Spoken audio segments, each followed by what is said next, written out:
The title of my exhortation is The Prodigal Son. Luke 15, verse 11 to 32. Jesus continued, "There was a man who had 2 sons. The younger one said to his father, 'Father, give me my share of the estate.' So he divided his property between them. Not long after that, the younger son got together all he had, set off for a distant country, and there squandered his wealth in wild living. After he had spent everything, there was a severe famine in the whole country, and he began to be in need. So he went and hired himself out to a citizen of the country, who sent him to his fields to feed pigs. He longed to fill his stomach with the pods that the pigs were eating, but no one gave him anything. When he came to his senses, he said, 'How many of my father's hired servants have food to spare, and here I am starving to death? I will set out and go back to my father and say to him, Father, I have sinned against heaven and against you. I am no longer worthy to be called your son. Make me like one of your hired servants.' So he got up and went to his father. But while he was still a long way off, his father saw him and was filled with compassion for him. He ran to his son, threw his arms around him, and kissed him. The son said to him, 'Father, I have sinned against heaven and against you. I am no longer worthy to be called your son.' But the father said to his servants, 'Quick, bring the best robe and put it on him. Put a ring on his finger and sandals on his feet. Bring the fattened calf and kill it. Let's have a feast and celebrate. For this son of mine was dead and is alive again. He was lost and is found.'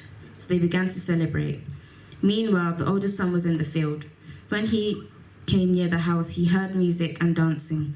So he called one of the servants and asked him what was going on. 'Your brother has come,' he replied, 'and your father has killed the fattened calf because he has him back safe and sound.'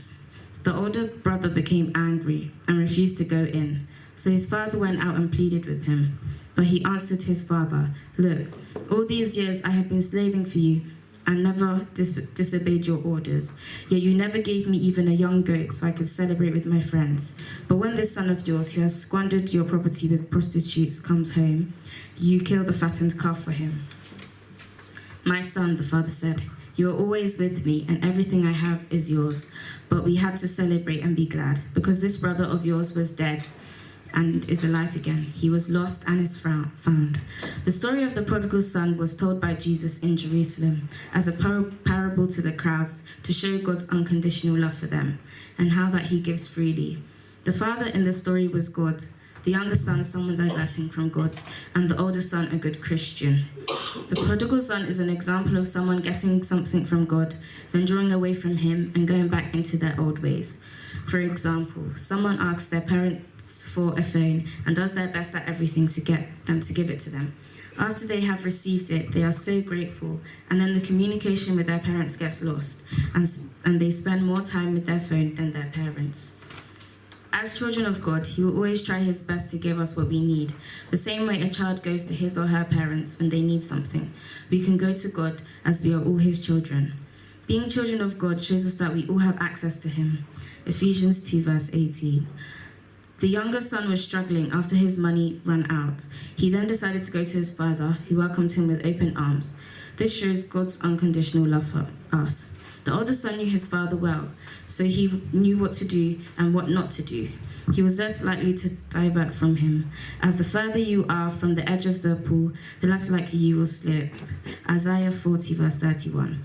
You only know where you're unstable when you're tested. As the older son became jealous when the younger one was celebrated by his father. God's unconditional love shows us that he will never leave us nor forsake us. We are all beautiful in his sight. Psalms 139 verse 14. Amen.